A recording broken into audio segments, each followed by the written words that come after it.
Guys, this video is similar to our recent video, how to fix app not installed as package conflicts with an existing package.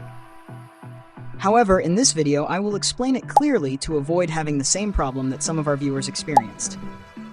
Okay guys, let's get started. This method is easy to do. Just follow the steps so we don't get confused. Okay, so now guys, let's download the app APK Editor Pro. I've put the link in the description so you won't have a hard time finding it. But before anything else, I want to thank and give credit to the owner of this app for making it free and accessible to everyone. Now guys, once you've downloaded the app, let's open it. After opening it, click on APK File. Then, let's find the APK we want to install.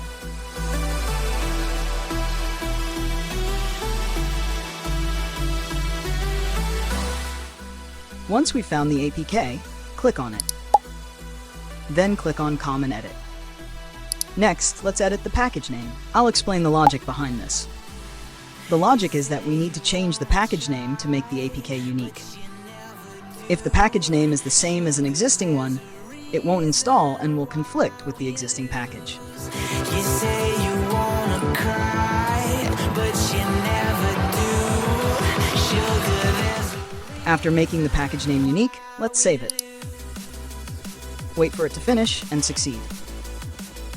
Once it succeeds, there will be an install button. So let's go ahead and install the app. Just click Install. Then proceed with the installation process.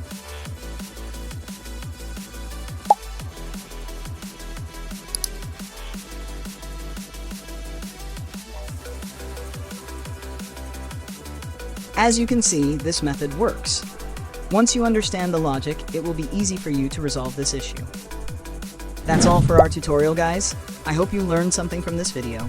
Until next time, thanks for watching, guys.